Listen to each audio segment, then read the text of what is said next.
Manlain-lain agricultural products ang pigtatampok ngunyan sa Agri-Fiesta 2024 kan Albay Provincial Agricultural Office. Kasuudma kan formal inimbuksan kan opisina kan apaw na makukuha sa Albay Farmers Bounty Village at sa Kabaangan Kamalig Albay. Kadakol ang pwede digding bisitahon na agricultural booths na pigbalehan ng haros 49 exhibitors. Arog kan boot ni Miriam Boras kan syudad ng Legazpi. Sa katabangan na ito, kaya po na ma-promote mo si mga local products na halin sa mga local farmers sa Legazpi City. So ini po na mga tinitinda may locally produced kan sa muyang mga paraoma. Si Nanay Bete na hali man sa syudad ng Legazpi, nagdayo man sa apaw nga ni imamakalin mga pangkonsumo ninda sa harong. Mas makakabarato kaya daa siya sa Agri-Fiesta kumpara sa ibang pwesto. Happy kami, being consumers, nakakuha kami iba-iba ding. So pwede ming makonsumo. Although, very fair pati ang presyo. Kaya everyone, dalaw na po kamo. Up to tomorrow pa din pala.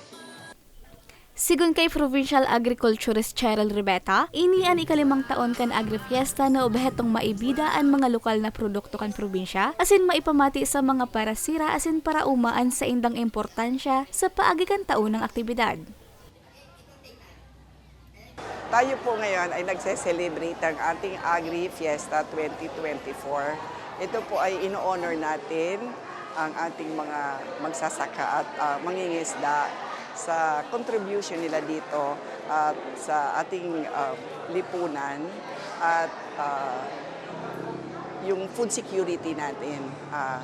Kaya sila ngayon ay binibigyan natin ng parangal o buwan po ito ng mga mangingisda at magsasaka.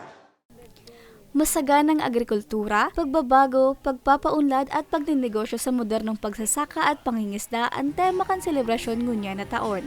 Para sa pagtampok sa mga agri-products, may mga piglatag man na sorpresa ang apaw sa mga parauma asin parasira sa probinsya.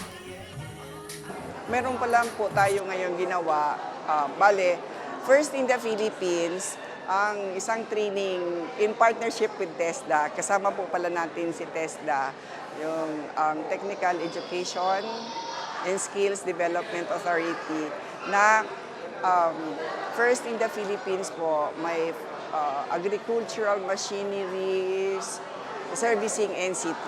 Kami nating machineries na dito na bali dinistribute ng Department of Agriculture, PhilMec, ay yung mga farmers po, hindi alam ng mga farmers kung paano mag-component or mag-repair ng ating mga farm machineries. Kaya konting mawala lang doon ng spare parts, hindi na nagagamit. So ito na po ang answer doon sa kanilang request. Maduraran Agri-Fiesta hasta sa Webes, Mayo 9. Para sa mga baratang tatak Bicol, Regine Bue.